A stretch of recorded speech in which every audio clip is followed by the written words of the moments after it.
화 있을진저 외식하는 바리새인들이여. 세 번째, 정치적 종교. 마태복음 23장 13절. 화 있을진저 외식하는 서기관들과 바리새인들이여, 너희는 천국 문을 사람들 앞에서 닫고 너희도 들어가지 않고 들어가려 하는 자도 들어가지 못하게 하는도다. 개인의 외식을 넘어선 외식은 정치일 것입니다. 지혜롭고 선하다고 보이는 엘리트 그룹이 선한 목적을 두고 하는 행위이지만 그곳에는 부와 권력과 명예가 개입이 되므로 크고 깊고 넓은 부패의 길을 가게 됩니다. 그런 의미에서 종교 지도자이면서 정치적 영향력을 가졌던 바리새인들을 주님은 책망하셨습니다.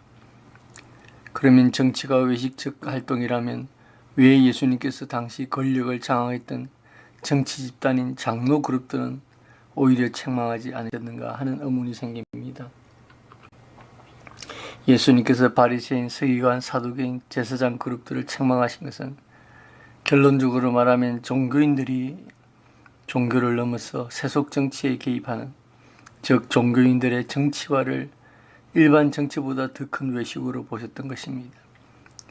세상 정치 자체가 우리 주님의 눈에는 죽은 자가 죽은 자를 장례를 치르는 일일진데, 산자로서 죽은 자를 살려야 하는 종교인들이 자신들의 본 임무를 잊어버리고 정치에 관여하는 것은 더 큰 타락이요, 더 큰 외식이요, 마지막 등대의 빛을 꺼버리는 일과 같은 행위입니다.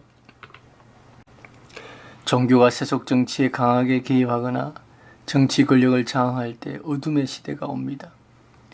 원시 시대가 그랬고, 서양의 중세가 그랬고, 중국의 은나라가 그랬고, 오늘날 이슬람 국가를 추구하는 IS나 이슬람 테러 집단이 그러합니다. 정치는 아주 매력적이기에 중독됩니다.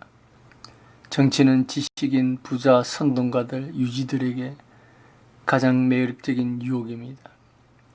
정치에 몰입한 사람들은 정치가 인간 삶의 가장 중요한 것이라고, 모든 것은 정치와 관련되어 있다고, 심지어 종교도 정치라고 합니다.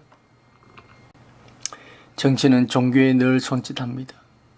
정치는 대중에 대한 영향력이기에 많은 신도들에 대한 절대적 영향을 가지고 있는 종교는 언제나 매력적인 대상입니다.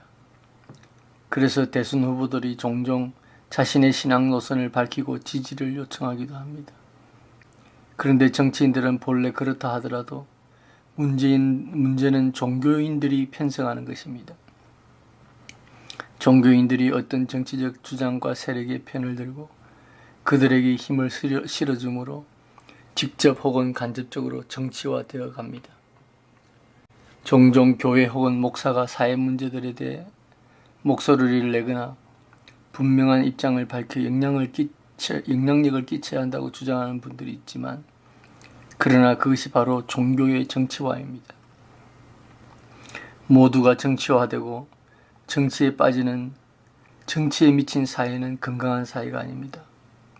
모두가 죽은 자가 죽은 자를 장사 치르는 것과 같은 정치에 빠져 있을 때 마지막으로 생명을 살리는 자리를 지켜야 하는 것이 교회이고 목사인데, 정치적으로 된다면 주님은 바리새인들에게 책망하시듯 책망하실 것입니다.